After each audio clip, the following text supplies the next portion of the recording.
Everybody, welcome to Clecat. Our guest presenter today is Bob Newcomb. Bob is an expert about all things Apple, and his subject for today is what's new in this year's update of the iOS and iPad OS for iPhones and iPads, particularly version 14 point whatever. So take it away, Bob. Okay. Well, welcome. Change is not only upon us, but arriving at great speed. Not only is iOS 14 in here, but now 14.2 is available. And we'll go through a little bit of that. Most of this is just going to be a hands-on, show you what's different about 14 point whatever. And then we can ask questions and look at how this affects everybody. So I think I'll just go ahead and start. Okay, so iOS 14. Here's a screen of lots of the changes that have occurred, and we'll go through item by item and see what features we have available to us. But first, this was in today's LA Times. So anyway, I thought this was a great cartoon strip from this morning. I don't need a brain, I have a phone. Okay, so let me say again, 14.2 is available today, and we'll get into all the 14 features, but I'll first show the 14.2 release that occurred today, perhaps last night. And so here is what's available with 14.2. There are new emojis. They were slow in coming out with emojis for 14, so I guess they waited until this. For those that have home pods, they're opening up the ability to intercom between iPod to iPod. So if you've got them scattered throughout your house, you can make announcements over one or all of the intercoms. A limited feature, but of use to some people. They're expanded their music recognition with Shazam, so you can discover what it is you're reading right from within Siri and just asking. AirPlay features have increased. Makes it easier to share for multiple devices. So if you have your music playing to a receiver, to a TV, to a HomePod, to an Apple TV, they can be shared a little more easily. Apple is trying to increase the life of everyone's batteries. They started this with 14, and your phone will charge rapidly to about 80% and slow down over the time until you wake up. They've changed it now so AirPods have the same feature. So rapidly to 80% and slowly the rest of the way. They've increased some camera features, which are a little too technical for us to truly care, except that now they're also adding some people detection. This is done straight from your phone, and it detects if people are close to you. So if you have limited vision, and you start this accessibility feature, it'll let you know things like, there are two people sitting in front of you. One is a male, approximately age 40, who's leaning in towards you. One is a a female who's just listening, that kind of stuff. So this is kind of exciting for people that have sight problems, but it's really early, I think, to be quite useful. Okay, Apple Card, not very. They've had some new wallpapers, nothing magnificent. So that's the 14.2 changes. Most of the changes, however, have been for security and to combat some hacking and that kind of stuff. Let's start going through a phone itself and start looking at some of the changes for 14. So I'm going to share my phone. My grandson's first birthday is Saturday. Time has really passed quickly. Okay, the biggest changes for iOS 14 have to do with your home screen and widgets. So here's just one of my home screens. You can tell I have 5 of them at this point because of the dots right over the mask. And I'm going to scroll back to the beginning of it. And this is my first home screen. There are new features called widgets, and that's the top 2 items. One is the stock market, one is my calendar, and then icons underneath them. And then second page has one more widget, and then more pages. Okay, the widgets themselves are little minor small programs that do fairly simple items. This top one looks into photos, and the other one is the stock market. If I tap on one of those, it launches the app and you can see more information about it.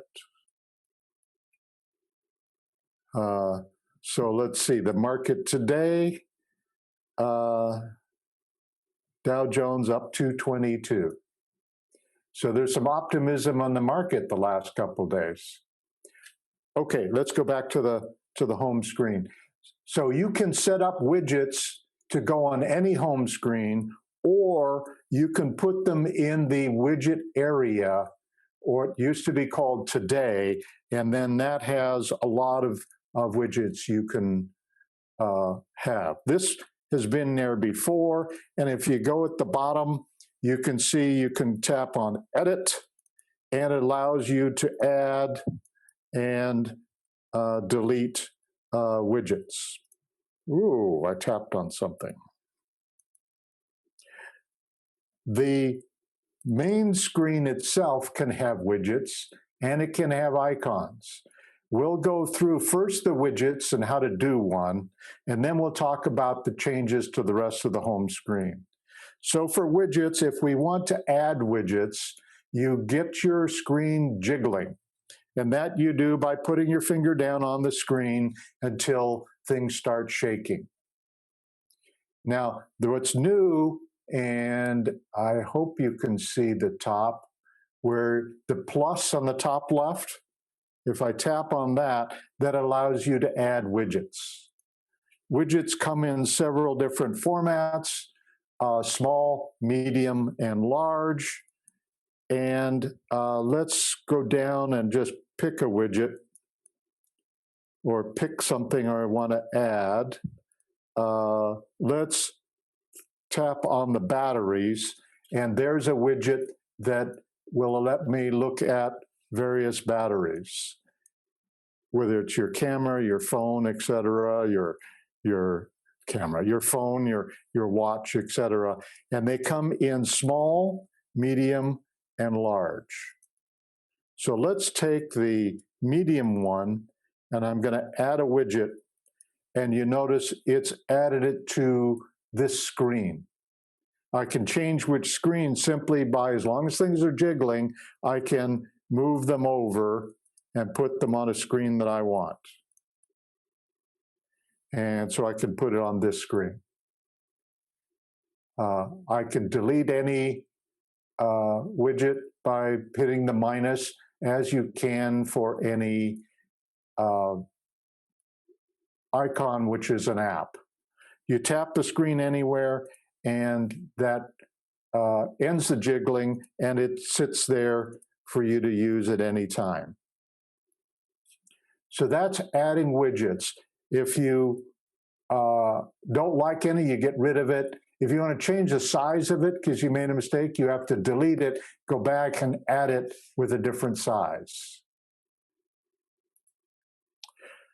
So that in a nutshell is widgets. They also have a smart stack, which Apple then decides which of your most commonly used apps should go in as a widget in that. Let's see if I can find Smart Stack someplace.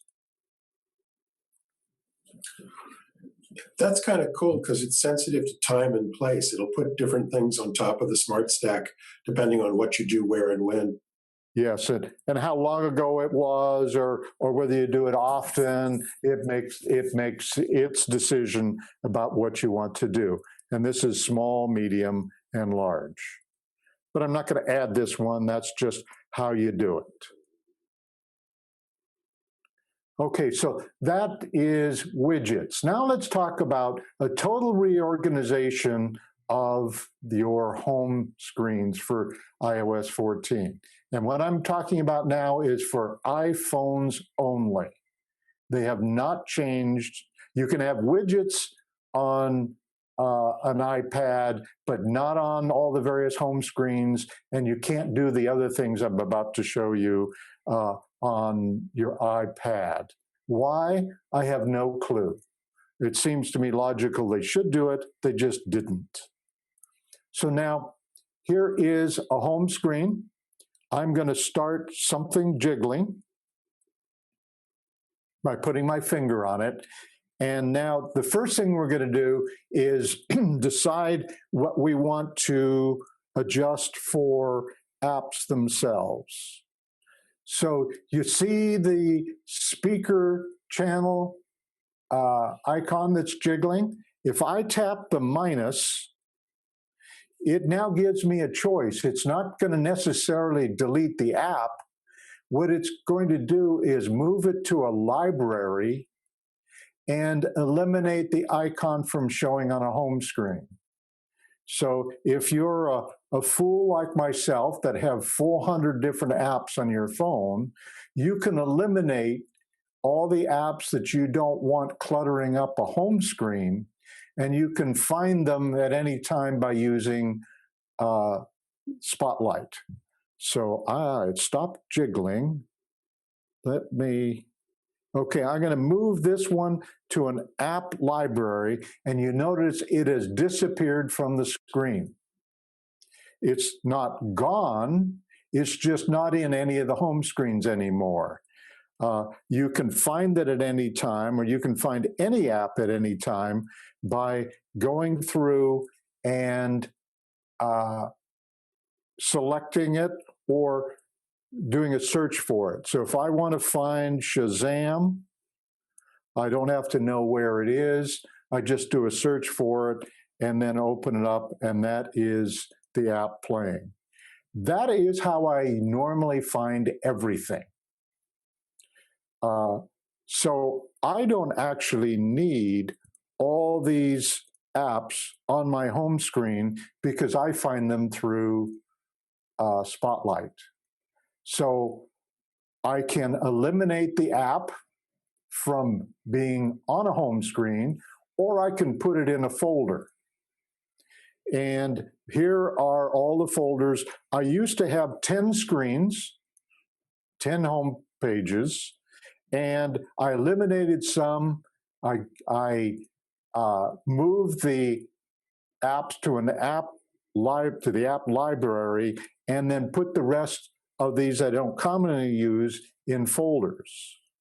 Now I can go one step farther and hide the home screens. If you notice, I have two screens that are folders only. If I start jiggling them, and now I tap the area that has the dots, that now allows me to hide a home page.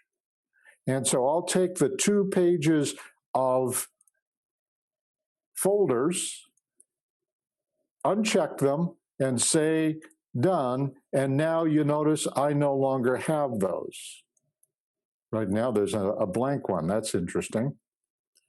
So now those are quite hidden and I have fewer pages to look at. And now you see it's down to only 3. Now let's look at the very last one.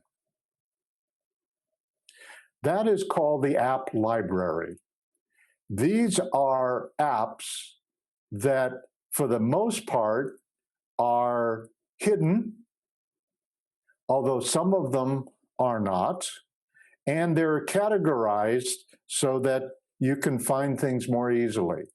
They have broken it down into their own categorization. You can't adjust these, and it's information. This, for me right now, it is suggestions, recently added, productivity, et cetera, et cetera, et cetera. And I can find apps this way in the library. Or I can simply, while I'm there, draw it down, and now there's an alphabetical listing of every app that I have, whether they are visible on a home screen or not.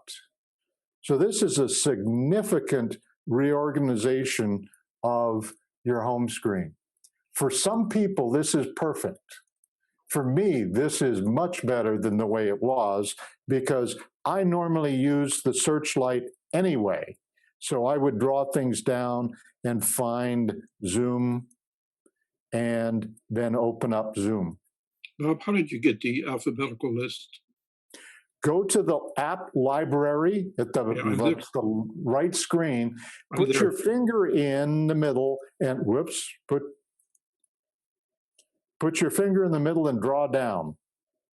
Okay, got it. Let's try stop jiggling things first before I do that. I drew straight down, and now here's your alphabetical. I can also type in whatever I want up here. Question, So, Bob. yes. Is the only way you see, though, the app library is to put it in, is to actually type in the spotlight thing there, app library? No. When you're on a home screen, you keep flicking things to the left, and the last one is the app library. Okay. Thank you. Sure. And the spotlight search can be done from any of your home screens.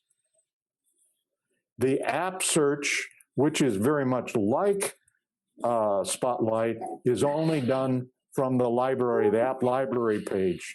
And there you can type it, or you can scroll down and see your alphabetical listing. And if you tap on the A, B, C, D, et cetera, it'll let you jump.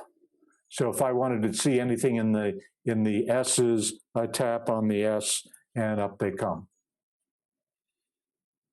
This, of course, assumes that you know the name or close to the name. And in some cases, people don't. Okay, so this is the biggest visual change to iOS 14.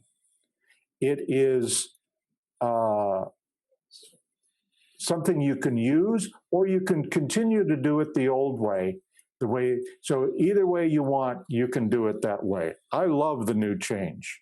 I wish it was available on the iPad as well. They've also changed a couple things as far as how intrusive Siri is visually and your phone calls. In both cases, instead of blanking out your entire screen to announce that you have a call, or if you go to Siri, instead of Siri taking the whole screen up, it only does a part of the screen. So instead of doing the phone call, I'm going to simply hold down and have Siri appear at the bottom. And now Siri is listening to me, probably quite puzzled about all this verbiage. let's see. No, didn't do anything.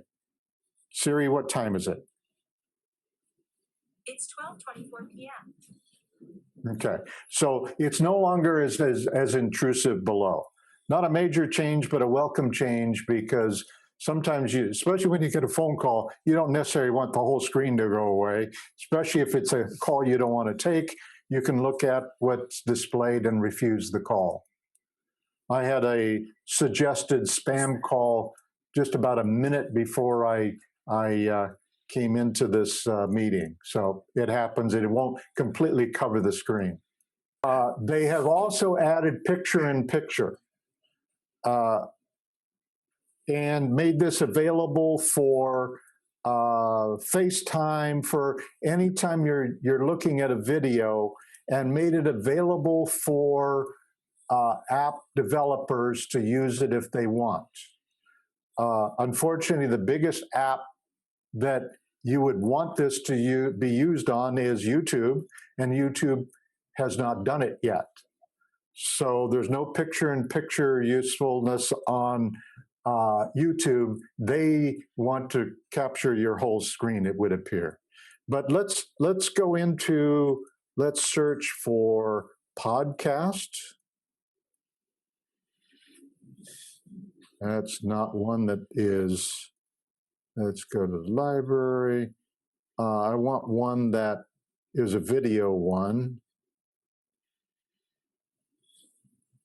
Okay, let's take Mac Break Weekly.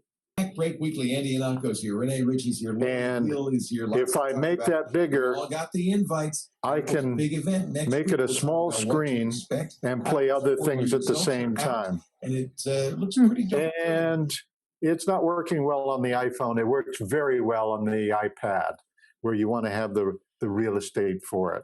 I'd play with it some more, but you can on many things. And as time develops and app developers incorporate this, you'll be able to do it on many of the apps, hopefully on YouTube. Okay, now in messages, if you want a conversation to stay at the top, you can pin it. Oh, here's a junk one. I'm going to pin this junk one anyway.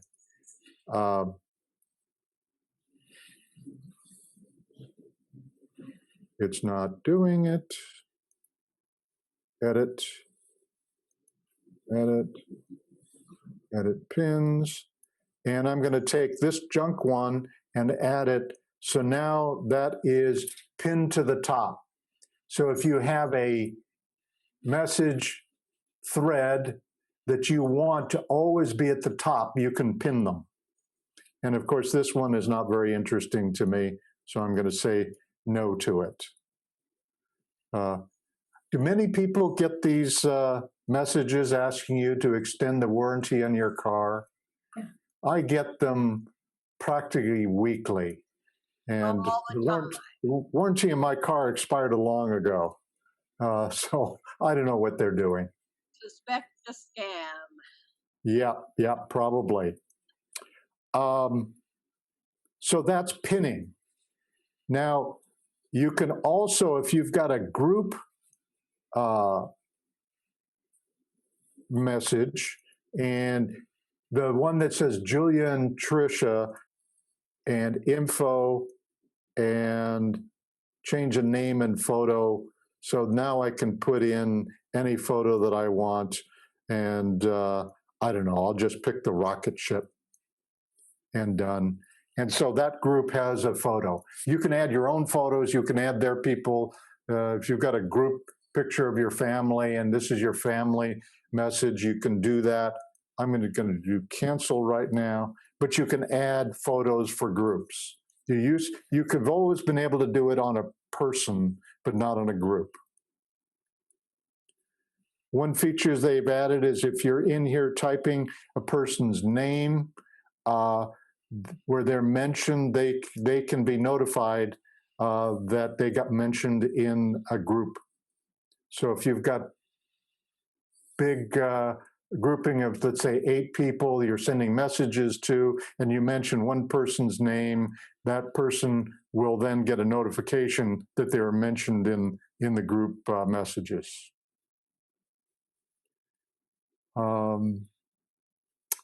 There are new emoji styles and stickers with iOS 14. Let's go into the Memoji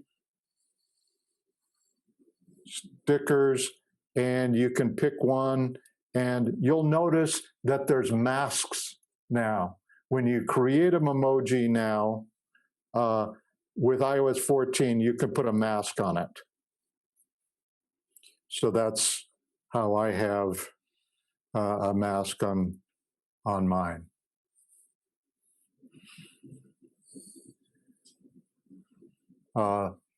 So some changes, not great. Let's go into maps. This was a subject of our class last week on iPad, iPhone, and the big changes are cycling. They give new cycling instructions. So if you want to go from, let's search for where's something. Let's do, what's a place I want to go to? Huntington Beach Pier, and I want to get directions, and I want it to be cycling. You'll notice that it's sending me down the Santa Ana River Trail. Oh, there's something going on there, and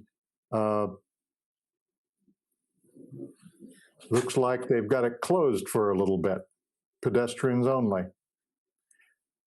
If you do things, places like San Francisco that have hills, they'll also give you a warning that tells you that you got to get off your bike and walk up this hill if you aren't feeling like an animal today.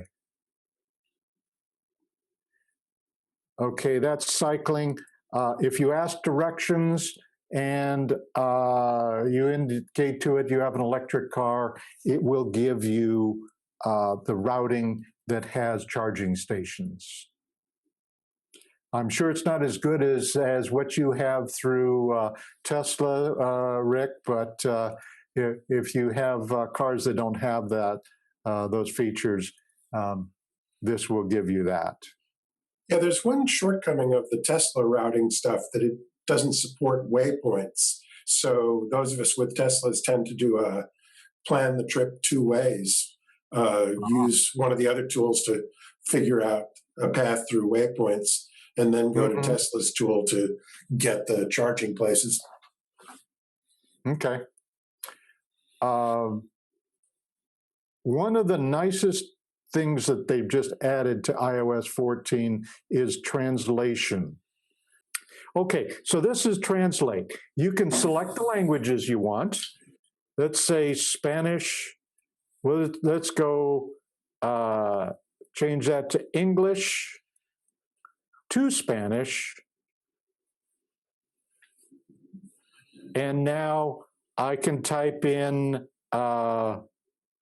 when is the sun going down? Question mark, and go, and it is translated.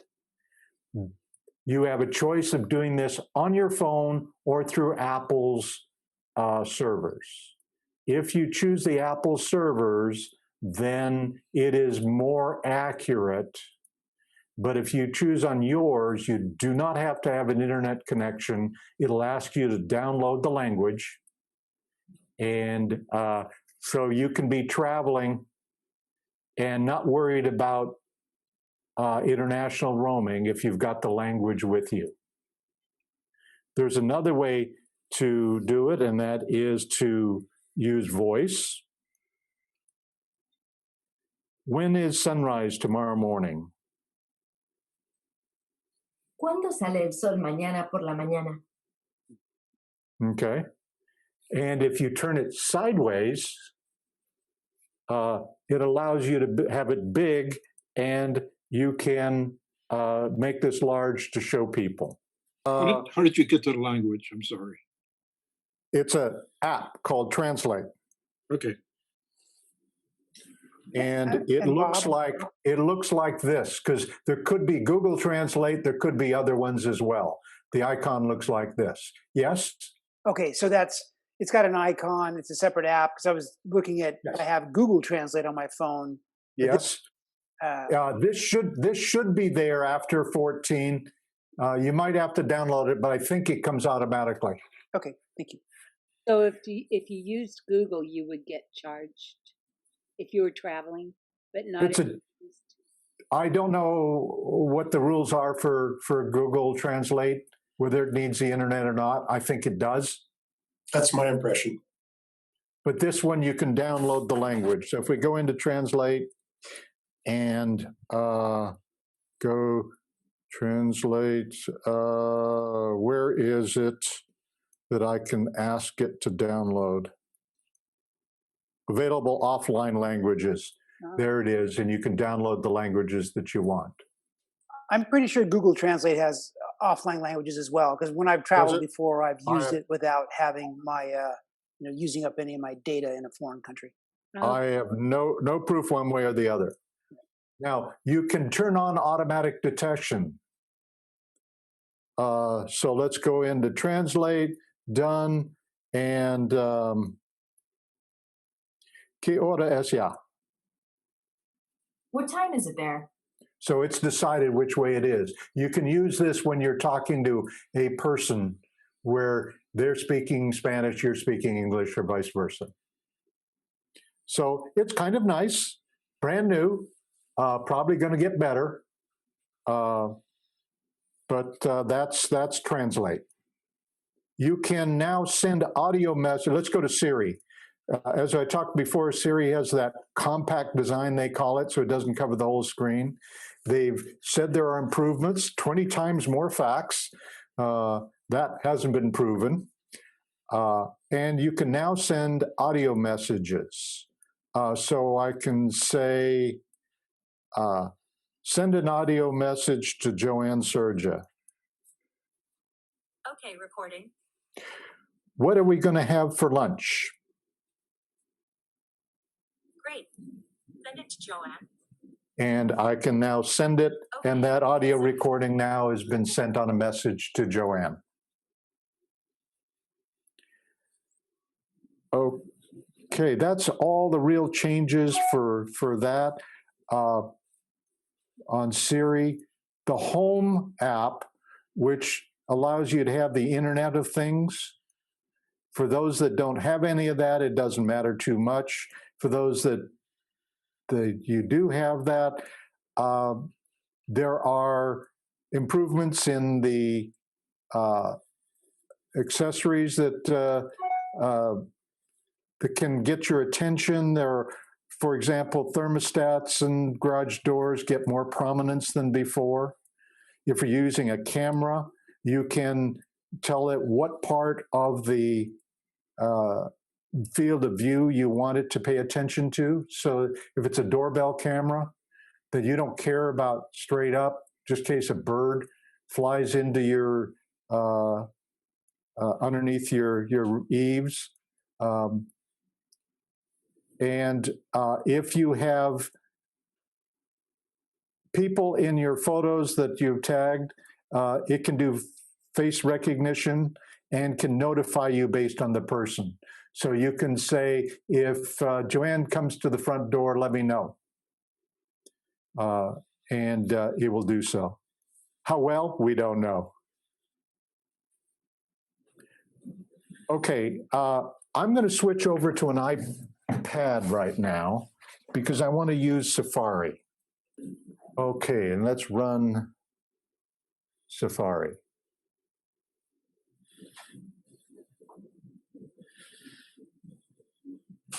Here I was doing some research for this class here. it can translate websites. Now, let's look at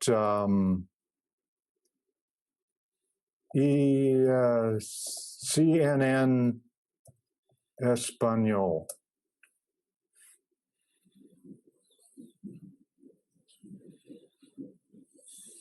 So that's in Spanish. Now, if I tap the font and tap on trans, and it's not highlighted. How come? Don't get stubborn on me. It got stubborn on me. I think you're okay now. It just needed some time before it was willing to do it. Oh, okay, yeah, probably. All right, so now this is still the CNN Espanol website, but it's translated in English. Where And did they'll do you tap? this. They'll do this for 7 languages. Yes, Where did you tap? where right now it shows the translate, Okay. but before that it just showed as AA. Let me go in and view original, and it shows the AA on the left side of the address bar. If I tap on that, it now gives me the ability to translate to English. Great. Every once in a while, you'll land on a website that's in a foreign language, and you might just be able to translate to English. How well this is, I don't know. It is a literal translation. I don't know. It's done very quickly, though. So it's a curiosity to me. This language translation stuff is being implemented with machine learning nowadays, and machine learning is progressing very rapidly. So therefore, language translation on the fly is progressing rapidly.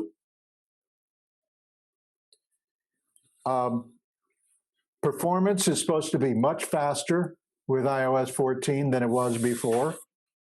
Apple claims it's the fastest browser out there. One can claim anything you want, but it is pretty quick. All right, now, they will tell you if there are problems with privacy. Let's look at the very bottom here. Again, I've tapped the AA, the fonts, and it says a privacy report. And I'm going to tap on that, and it's going to tell me whether trackers are companies that try to see where you are, where you're going, and keep track of it to sell that information to websites.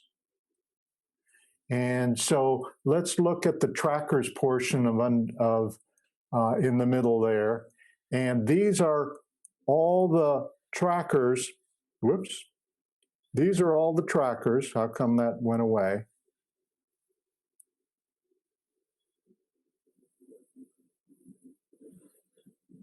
These are all the trackers that have tried to follow me. DoubleClick is an advertising agency and tracking outfit that's the biggest, and they're the ones that have been used the most on it. Google bought them, so that's probably why they jumped way to the top. But these are other ones, so you can tell which advertising companies are tracking you. And if that bothers you, you can go into your settings under privacy and delete the cookies that DoubleClick had put on your device. These are the websites that are using trackers on you. So that's kind of interesting. I don't know how practical this is. It's Apple's first attempt to let people know what's going on. A lot of companies are very upset that Apple is telling people this kind of stuff, because if you are Facebook, if you're Google, almost all your revenue is based on the fact that you're doing tracking and selling the information. So I think Apple has stirred a pot here.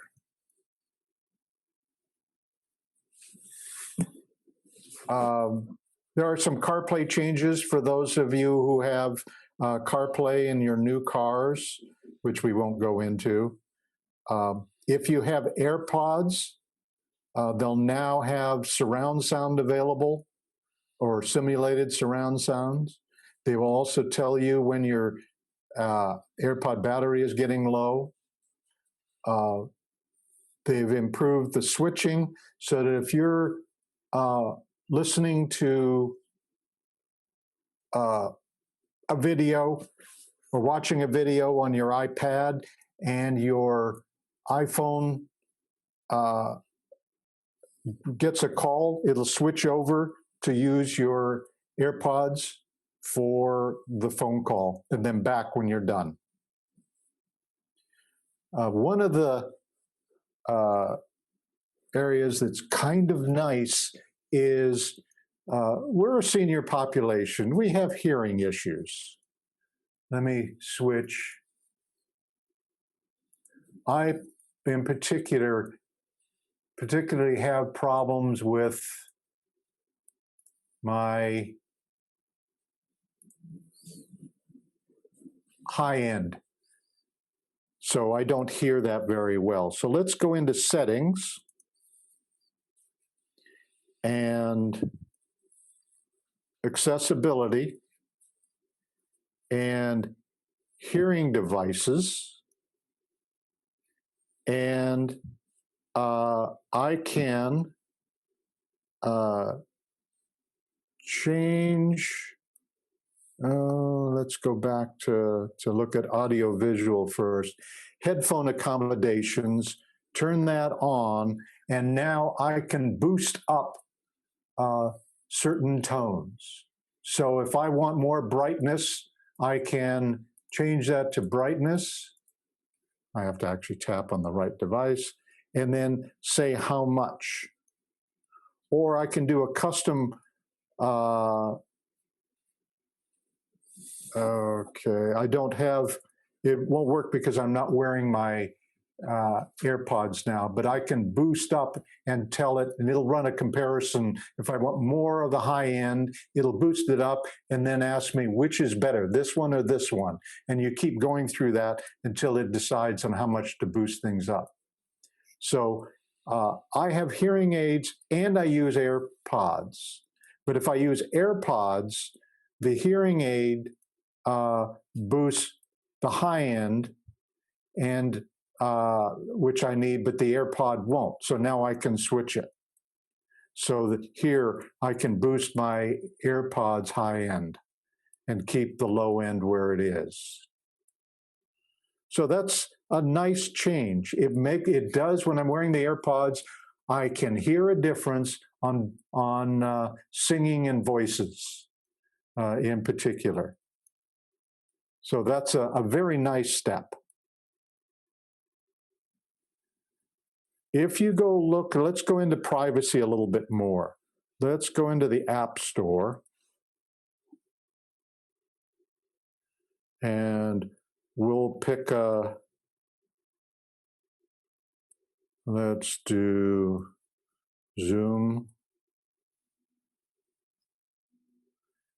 And go into Zoom. And there's supposed to be in here privacy. The privacy policy is in there. And they make sure that the privacy statements for each app is available before you buy it instead of after you buy it. So that's a change for the App Store. Now, there's one more thing about privacy, and that's there's a controversy over whether apps are using your microphone and your camera. And Apple has decided to make it much more visible. Let me open up FaceTime. And now you notice at the top, there's a little green dot. That means the camera is on. So anytime you're on your phone and you see a green dot at the top, your camera's on. If it's on when it shouldn't be on, then you have a problem. Somebody's using your camera. They're not supposed to be able to, or unless you've given permission, but it is indeed possible. And the same thing is true with your microphone. If your microphone is on, there's a yellow dot, although sometimes it looks red, but no, not yellow dot, orange dot. There's more consistency. Let's look into an app. There's more consistency with the sidebar on the left-hand side. So the sidebar is available to just about all apps as part of the Apple kit. And they have made it so it's pretty similar on all of them. So that is one app. Let's look at messages. Messages will look different. Let's look in that. So the sidebar is much more prominent and available for all apps. Compact calls and Siri is also true for the iPad. So if you ask Siri a question, it won't intrude on the entire screen.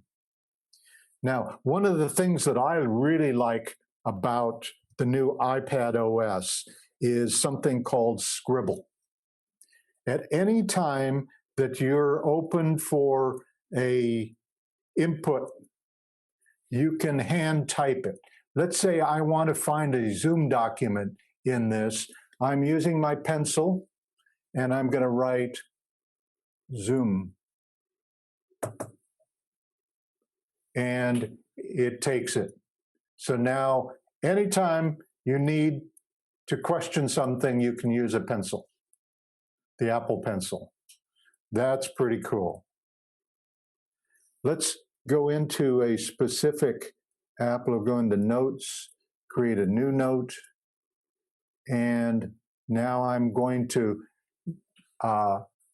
write or draw on something. If you see the pen on the left that has an A, that's a translate one. So now if I can write to or Zoom, it will automatically translate it into letters and numbers. But if I use another pencil or pen and I type in to and Zoom, it doesn't translate it. So Scribble is available. If it's an input screen and you handwrite it, it will translate it. If you're in an app that uses the pen and the pencils and the eraser and all that, if it has the pen that has the A on it, the ballpoint pen with the A, that is translate. So Bob. And it does a pretty good job, except not a perfect job.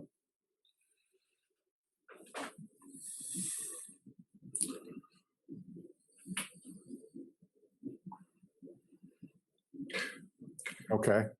So, Just to clarify, Bob, yeah. it's still the case that some iPad models support the Apple Pencil and some do not.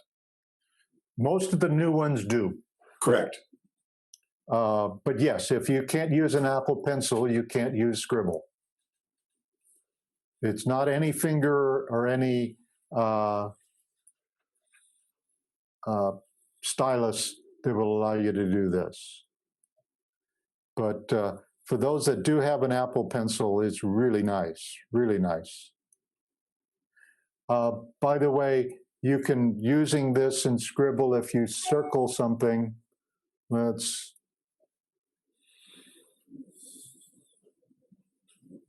it selects it.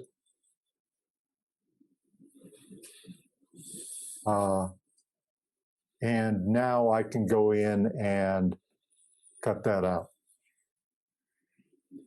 So they've made some improvements. So the pencil now is available on the middle level iPad Air. I'm not positive about the basic one, whether it takes the original Apple Pencil or not.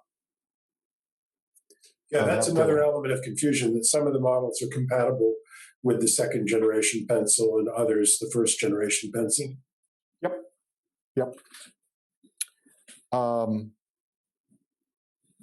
In Notes, which is I'm in Notes, there are some changes here too.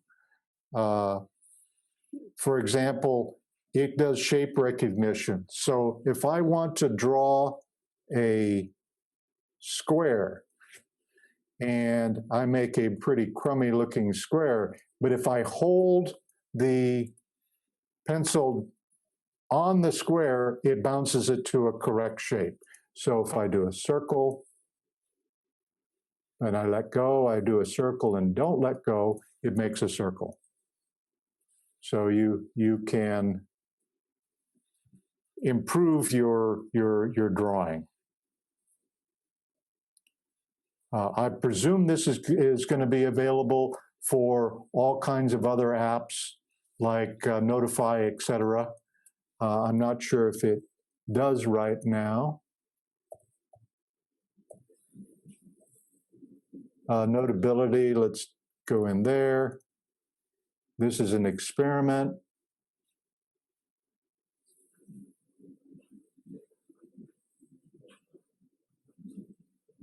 Yes, it's available in Notability.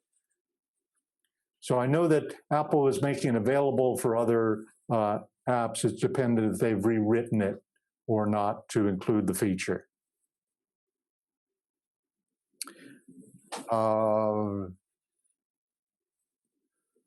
They've also in Notes, they will recognize certain things that you've written.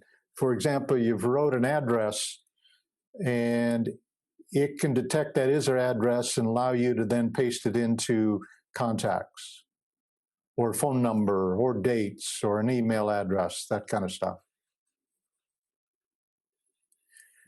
Okay, now one last item on this is a correction to what I had said last week. Last week I had told the class that you had ability to default your email app, your browser app, and the maps.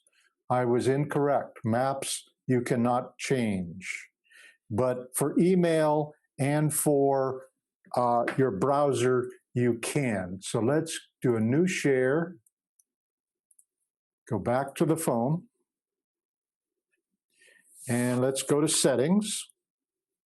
And if I wanted to use Google's Chrome as my default browser, I would go down, find Chrome in settings. Yes. And now I can change the default browser. So you can make Chrome or really any other browser. Let's see, do I have DuckDuckGo in here? No, I don't have their browser in here. But if DuckDuckGo is in here, I could use their browser. So that is changeable, as is the calendar, as is the mail. Let's go back to settings, and Spark is an email program.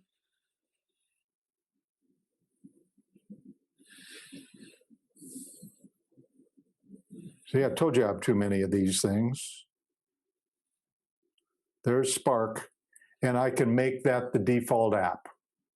So you can change those too. You cannot change Maps, but you can change those and use the browser or email program of your preference. That's my run through of all the big changes of iOS 14. I thank you a lot.